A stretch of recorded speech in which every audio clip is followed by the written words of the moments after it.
Esta sessão ordinária abre espaço de 5 minutos para manifestação de representante da comunidade Nossa Senhora de Lourdes, Tunas Altas, Vila Oliva. Passa a palavra para o meu secretário que faça a leitura do ofício número 853/2023.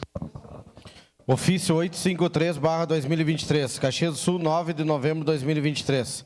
Ao senhor vereador José D'Ambrós, presidente da Câmara Municipal de Caxias do Sul, nesta cidade. Solicitação de acordo de liderança para a comunidade Nossa Senhora de Lourdes, Tunas Altas, Vila Oliva. Cumprimentando-lhe cordialmente, viemos por meio deste requerer o espaço de acordo de liderança da sessão ordinária do dia 14 de novembro de 2023, terça-feira, para o representante da comunidade Nossa Senhora de Lourdes, Tunas Altas, Vila Oliva. Na oportunidade, irão trazer informações e buscar apoio para a obra de asfaltamento da estrada. Esse documento vem assinado pelo vereador Velocino Eza, Lisandro Fiuza, Gladys Frisso, Marisol Santos, Maurício Scalco, Rafael Bueno e Sandro Fantinel. Era isso, senhor presidente. Obrigado. Solicito o vereador Adriano Bessan, que acompanhe o representante da comunidade Nossa Senhora de Lourdes até a tribuna pelo tempo de até 5 minutos.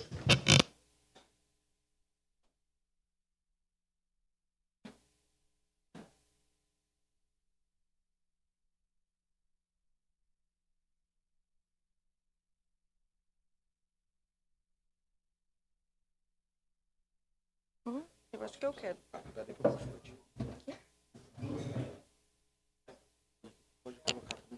Tá, muito obrigada.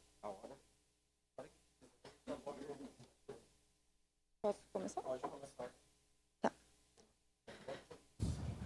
Bom dia, senhor presidente, bom dia, demais vereadores, bom dia a todos. Meu nome é Josiele, eu sou engenheira agrônoma, produtora rural e moradora de Tunas Altas. O que nós hoje, como comunidade de Tunas Altas e também a comunidade de Tunas Baixas, conhecida como Santa Terezinha, viemos aqui, então, reivindicar que a Prefeitura reconsidere os traçados que ligam o Aeroporto Regional de Vila Oliva a Gramado. Vocês vão reparar que eu deixei na mesa de vocês um material. São 2 pastinhas e eu gostaria que vocês acompanhassem por ali para conceituar melhor. Está aqui no telão também, então, conforme eu vou falando, eu gostaria que vocês acompanhassem. Primeiro, eu vou conceituar vocês pelo traçado atual projetado pela Prefeitura. Nesse traçado, então, a Prefeitura projetou que ele saísse da comunidade de Vila Oliva, partisse até o Bem-te-Vi, passasse em Santa Cruz e depois se direcionasse para a ponte que vai ser construída em Tunas Altas, mais propriamente dito em Tunas Baixas, perto da comunidade de Santa Terezinha. No entanto, essa estrada é majoritariamente estreita e ela precisa ser alargada, causando aí custos no alargamento. Outro ponto importante que nós viemos ressaltar é que essa estrada está rodeada de mata nativa, que vai ser retirada e que pode causar impacto ambiental severo nesse processo. Outra coisa é que ela está localizada geograficamente em uma região de suscetíveis deslizamentos, que podem causar complicações tanto na sua construção quanto na sua utilização, que é uma coisa que tem acontecido muito, deslizamentos, principalmente em anos chuvosos, como os desse ano. Ainda o que eu venho ressaltar é que é uma região economicamente ainda muito pouco desenvolvida e que muitas casas, muitos moradores precisam ser indenizados para fazer esse traçado. Mas o ponto mais importante é que serão 18 quilômetros de asfaltamento e 18 quilômetros de estrada que provavelmente vai ter que ser alargada em sua grande maioria. Agora, na folha de vocês, esse é o traçado número 1, tá? Agora, que é esse traçado mais comprido, ele parte do rosa, passa pelo verde, vem ao vermelho, e ali onde liga o vermelho e o azul é onde vai sair a ponte. Lá em cima é Vila Oliva. Agora eu vou apresentar para vocês outros demais trajetos, que são os trajetos 2, 3 e 4.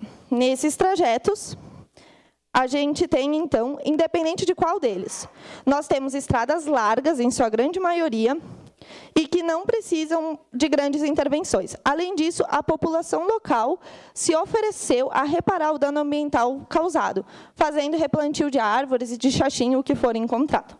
Outro ponto importante é que passa por uma região altamente desenvolvida, econômica, social e turística, sendo que ao torno dessa estrada são mais de 600 hectares de cultivo de frutas e hortaliças, entre elas maçã, uva, pera, tomate, cenoura, outras demais.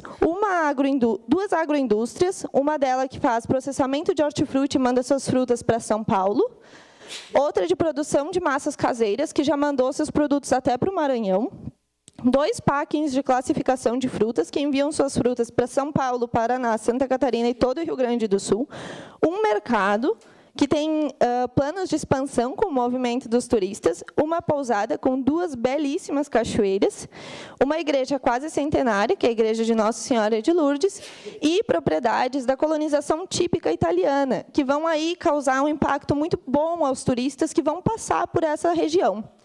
Então, nesse ponto, a gente pode começar a se integrar à região das hortênsias, porque é uma região que tem muito espaço para isso.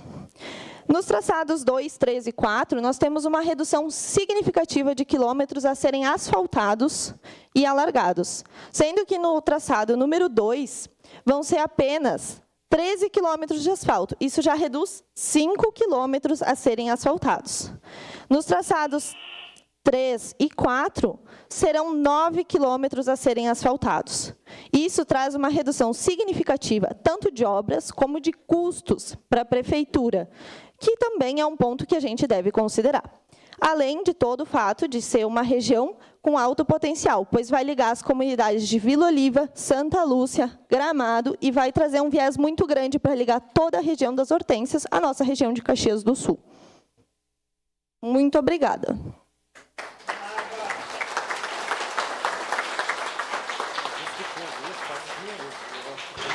Suspendo a sessão para registrarmos esse momento, com a presença também dos autistas, os alunos.